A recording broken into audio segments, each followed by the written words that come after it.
Oi pessoal, tudo bem? Eu sou a professora Tainá e hoje nós vamos falar sobre a independência da América Espanhola, ou seja, a independência dos países da América Latina, exceto o Brasil, tá? Até porque a independência do Brasil necessita de uma aula especial, uma aula só para esse tema tão importante, tá bom? Então, por favor, já deixa aí um like, se inscreve no canal, ativa as notificações e deixa um comentário, que assim o YouTube vai entender que meu conteúdo é relevante para você, tá bom? Então vamos lá, vamos falar sobre a independência da América Espanhola. Eu já falei em algumas aulas anteriores sobre a América pré-colombiana, a colonização sul-americana, e nessa aula nós vamos falar sobre a independência assim, de um modo geral, tá? Não cada país especificado, porque isso é assunto para outras aulas, tá? Mais detalhadas. Bom, nas aulas anteriores nós falamos de dois contextos muito importantes, que é o contexto iluminista e o contexto da Era Napoleônica. O que isso tem a ver aqui com a gente aqui na América? Bom, lá na Europa estavam fervilhando, tá? Aquelas ideias iluministas, e um desses ideais iluministas é anti-monarquismo, tá? Anti-absolutismo, para ser mais exata. Porque entende-se que isso já era uma coisa meio ultrapassada, não tinha mais nada a ver, enfim. E os países europeus que eram a favor desses ideais queriam comercializar com novas terras, tá? Então o absolutismo era uma coisa assim que já estava mal vista, e claro que a colonização também, né? Então esse ímpeto, né, essa vontade de independência estava brotando aí em algumas mentes, tá? Graças ao iluminismo, à Revolução Francesa. Já falei também da independência norte-americana, né, das 13 colônias, que hoje é os Estados Unidos. E nesse vídeo aqui nós vamos falar da independência sul-americana, tá? Aqui na América do Sul, nós nos organizávamos, tá? Graças a esses europeus, em vice-reinados, tá? Para ser mais exata. Vice-reinados, tá? Então, eles ainda mantinham essa dependência com a colônia espanhola, tá? Com a monarquia espanhola. Mas como Napoleão invadiu a Espanha, ele botou para correr o rei espanhol, e isso fez essas colônias aqui na América se fortalecerem ainda mais. Eles já estavam vivendo essa experiência de autonomia, e mesmo depois, quando a monarquia foi restabelecida na Espanha, graças ao Congresso de Viena, né, já não tinha mais nada a ver e, né, já sentiram o gostinho, não queriam continuar dependendo, tá, exclusivamente da metrópole. Até então, aqui na América do Sul, tá, nessas colônias espanholas, o controle, a administração era exercida pelos chapetones. E os chapetones, tá, eram espanhóis que eram mandados lá da Europa aqui para a América Espanhola para poder exercer esse controle. Já existia uma divisão social bem marcante, tá, desses chapetones com os crioulos. E quem eram esses crioulos? Esses crioulos também eram espanhóis, tá? Filhos de espanhóis, só que eles nasceram aqui na América do Sul. Então havia, sabe, essa marginalidade. Embora eles fossem elite, eles não tinham poder de exercer altos cargos. O máximo que era permitido a eles eram câmaras, tipo câmaras municipais, tá? Tipo prefeituras. Eles jamais chegariam à liderança, e isso estava gerando neles um sentimento muito grande de revolta. Então, esses crioulos, tá? Eles eram organizados como se fosse uma câmara municipal. Nós chamamos de cabildos, e esses cabildos eles serviram para organizar essas revoltas por independência, tá? Esses cabildos, eles se tornaram juntas insurrecionais.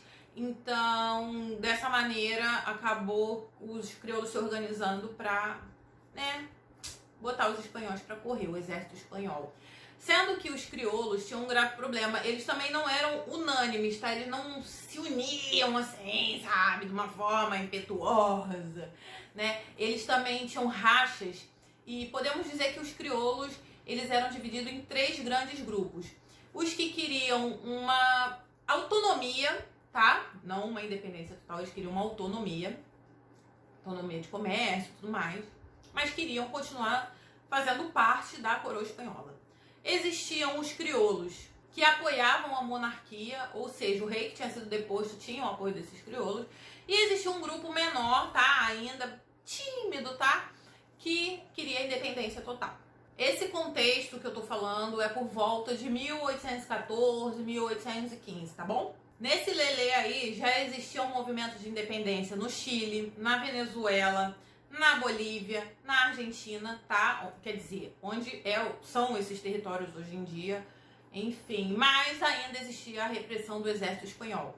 Quando em 1815 é reestabelecida a monarquia na Europa, na Espanha, né, para ser mais exata, essa monarquia voltou com tudo, tá? Cheia de autoridade, querendo, tá, aumentar impostos, e claro que os crioulos aqui não iam aceitar isso de jeito nenhum, né? Eles já tinham provado o gostinho, então eles não iam aceitar. Daí que começou o lelê. E essa revolta foi apoiada por quem, gente? Foi apoiada pela Inglaterra. A Inglaterra, como eu falei numas aulas anteriores, ela já vivia, tá, essa áurea aí de independência e tudo mais, por causa da Revolução Industrial. E com a Revolução Industrial, eles precisavam de novos mercados. Então é claro que eles iriam apoiar essa independência, tá, da América Espanhola, desses países da América Espanhola. E esses países foram ficando independentes, tá, conquistando sua independência, teve guerra, teve sangue, teve, até o último país, que é o Uruguai.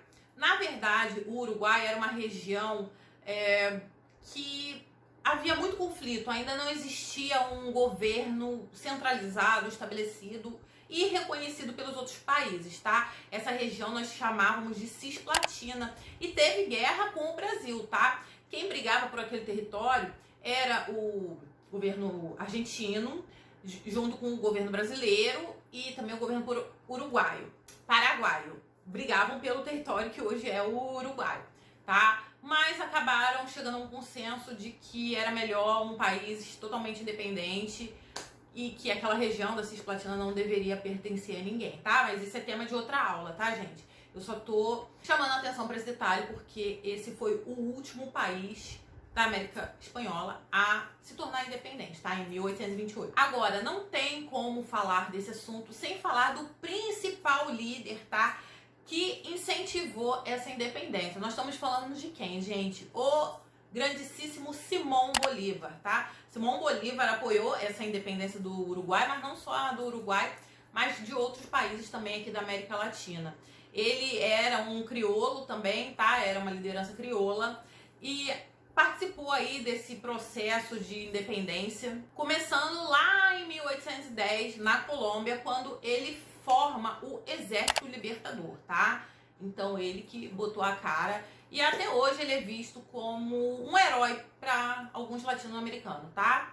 Tanto que hoje em dia, tá? 2021, a Venezuela, ela é autodenominada como uma república bolivariana, tá? Só que Simão Bolívar, tá? As caveiras deles, se estiver me ouvindo, deve ter tido uma grande decepção. Porque Simão Bolívar, ele defendia a união crioula, tá? A união de todos os povos da América Latina, exceto o Brasil, tá? Vou falar por que depois. Bom, enfim, ele defendia que esses países de língua espanhola se unissem e formassem uma grande pátria, tá? Mas não foi isso que aconteceu, porque, como eu falei, os crioulos, eles não tinham uma unanimidade, tá? E ainda existiam rachas dentro dessa elite e por isso que esses países foram divididos em várias repúblicas, tá? Agora, por que o Brasil teve uma vibe aí diferente, tá?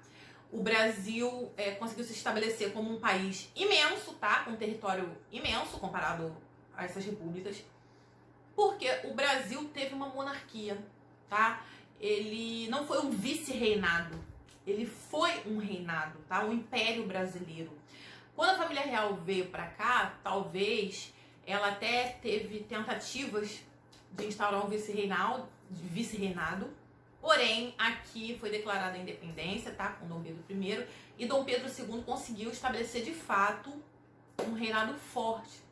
Então, por isso que até hoje o Brasil, ele não é visto como um país latino, apesar de eu considerar, mas enfim, Essa questão da latinidade, ela é muito associada à língua espanhola, tá? Os países de língua espanhola. Porém, aqui o Brasil fala português, e o português é uma língua latina. Mas as diferenças culturais são muito grandes. Muitos brasileiros não se veem como, né, próximo desse povo da América Latina. Muitos brasileiros, tirando euzinha, tá? Que eu amo cultura latino-americana. Mas enfim, para vocês verem como que a história, tá? Coisas lá de séculos atrás interferem até nos dias de hoje, tá? Até na nossa cultura. E quem é que tá trazendo, tá, essa vibe latina aí pro Brasil, gente? Pois é, gente. Anitta. Anitta conseguiu abrir o mercado dos produtores latinos. O Brasil conseguiu, ó, nos aproximar. Anitta, te amo, mulher. Tu é foda. Bom, enfim, gente, mas voltando aqui a falar de história, Simão Bolívar queria essa união dos povos latino-americanos, tá? Como uma grande pátria, mas não conseguiu. E esse sentimento aí, gente, isso daí acontece até nos dias de hoje, tá? Eu também sou a favor disso daí, tá? Algumas pessoas chamam de ursal. Enfim, não vamos falar desse assunto. Esse sentimento, tá? Dessa união dos povos latino-americanos, nós chamamos de panamericanismo, tá? Então, eu tenho minhas razões para ser a favor disso, tá? Posso falar disso num outro vídeo. Mas esse vídeo aqui é sobre história, sobre sua aula, sua prova do Enem, tá? Que eu profetizo que vai passar. Eu acredito nisso, aluno. Tu acredita nisso? Tu vai passar? Então deixa um like aí. Cada like é uma aprovação. Valeu? Um beijo.